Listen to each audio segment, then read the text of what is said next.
Hello everyone, welcome back to my channel. So today we are going to start with the last topic of this chapter, that is salts. So have you ever noticed कि जब acid और base react करते हैं तो एक new substance बनता है जिसे हम डेली लाइफ में यूज़ करते हैं. यस, आज हम बात करने वाले हैं सॉल्ट्स के बारे में जो हमारी डेली लाइफ का इम्पॉर्टेंट पार्ट है. So let's start. A salt is a substance formed by the reaction of an acid with a base. It means जब acid and base react करते हैं तो जो product बनता है उसे हम salt कहते हैं. And it has two parents, an acid and a base. मतलब दोनों से मिलकर बना होता है. For example, जब हाइड्रोक्लोरिक एसिड रिएक्ट करता है sodium hydroxide that is NaOH के साथ तो सोडियम क्लोराइड जो कि हमारा सॉल्ट बनता है with water. Now the name of the salt consists of two parts. The first part comes from the base, that is salt का पहला part base से आता है and the second part comes from the acid, that is second part acid से आता है. For example, sodium chloride का नाम दो पार्ट से मिलकर बना है. सोडियम जो आता है सोडियम हाइड्रोक्साइड बेस से और क्लोराइड जो आता है हाइड्रोक्लोरिक एसिड से. सो डिफरेंट एसिड्स और बेसिस मिलकर डिफरेंट सॉल्ट्स बनाते हैं और इसी बेसिस पर सॉल्ट्स को नाम भी दिया जाता है. फॉर एग्जांपल, जो सॉल्ट्स हाइड्रोक्लोरिक एसिड से बनते हैं उन्हें क्लोराइड्स कहते हैं and the salts of sulphuric acid are called sulphates and the salts of nitric acid are called nitrates. Fourth one, the salts of carbonic acid are called carbonates. Fifth one, the salts of acetic acid are called acetates and so on.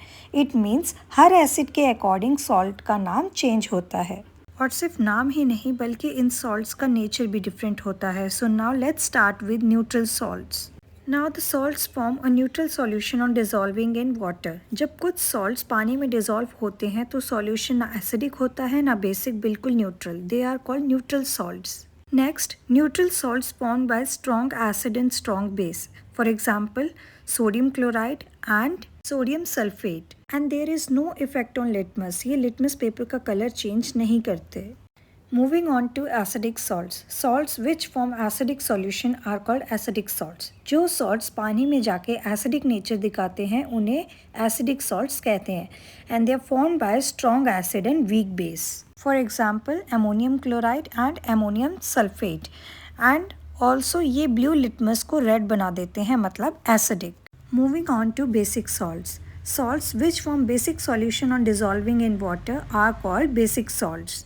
It means जो salt पानी में basic nature show करते हैं उन्हें basic salts कहते हैं and they are formed by weak acids and strong base. For example, sodium carbonate and sodium bicarbonate and they turn red litmus into blue. Now let's look at some examples of neutralisation reaction. ये examples आपको clear करेंगे कि different acid और base मिलकर different salts बनाते हैं. First one, when hydrochloric acid reacts with sodium hydroxide to form sodium chloride and water. ये एक न्यूट्रलाइजेशन रिएक्शन है जिसमें कॉमन सॉल्ट बनता है.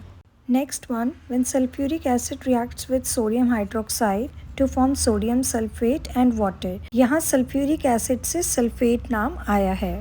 Third one, when nitric acid reacts with sodium hydroxide to form sodium nitrate and water. इसलिए इस salt को nitrate कहते हैं. Fourth one, when acetic acid reacts with sodium hydroxide to form sodium acetate and water. ये acetate group acetic acid से आता है. Next, fifth one, when carbonic acid reacts with sodium hydroxide to form sodium carbonate and water. इसलिए इसे carbonate कहते हैं. Sixth one, when hydrochloric acid reacts with ammonium hydroxide to form ammonium chloride and water. So in all these reactions, we can clearly see that acid plus base gives salt and water. और salt का नाम depend करता है कौन सा acid use हुआ है. So these examples make the concept of neutralisation very clear and easy to understand.